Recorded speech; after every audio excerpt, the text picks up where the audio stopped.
संविधान की जरूरत क्यों पड़ती है?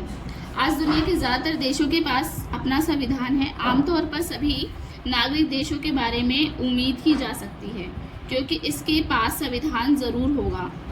बिना संविधान के कोई भी देश नहीं चल सकता है। लेकिन इसका मतलब ये नहीं है कि जिन देशों के पास अपने संविधान होते हैं वे सभी लोकतांत्रिक देश ही होंगे।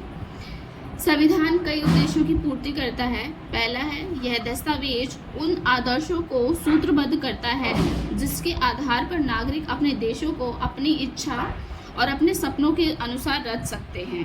सबको अपना अपना नागरिक अधिकार मिला हुआ है, यानी कि संविधान ही बताता है कि समाज को कैसे चलाना है। उनको अपना अलग ही मूलभूत अधिकार मिला हुआ है, उसको कैसा स्वरूप देना है ये कौन तय करता है? संविधान। देश के भीतर आमतौर पर कई समुदाय होते हैं जिनके बीच अपने बातें समान होती हैं, लेकिन ज़रूरी नहीं है कि वे सारे मुद्दों पर एक दूसरे को सहमत हों। सभी नागरिक अलग अलग हैं, सभी की जो सोच भी है वो कैसी है, अलग अलग होती है। संविधान नियमों का एक ऐसा समूह होता है जिसको देश के सभी लोग अपने देश को चलाने की पद्धति के रूप में अपना सकते हैं। हमारे देश का संविधान अलग अलग देशों से लिया गया है, तब जाके हमारे देश का संविधान बना है।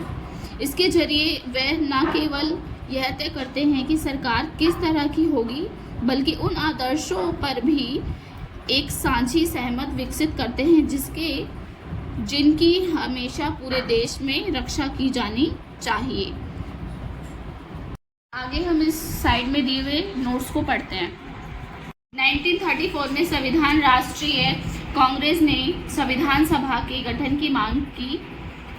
पहली बार अपनी अधिकृत नीति में शामिल किया। केवल भारतीयों को लेकर बनने वाली एक स्वतंत्र संविधान सभा की एक मांग दूसरे विश्व युद्ध के दौरान और तेज हो गई। अतः दिसंबर 1946 में संविधान सभा का गठन किया गया।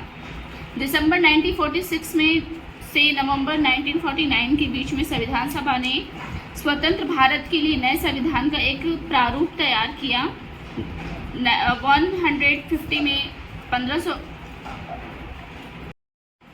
साल की अंग्रेजी हुकूमत के बाद भारतीयों को अधिकार, अपनी नियति और भविष्य तय करने का मौका मिला। संविधान सभा के सदस्यों ने स्वतंत्र संघर्ष से उपजे महान आदर्शों को ध्यान में रखते हुए इस काम की गंभीरता से अंजाम दिया।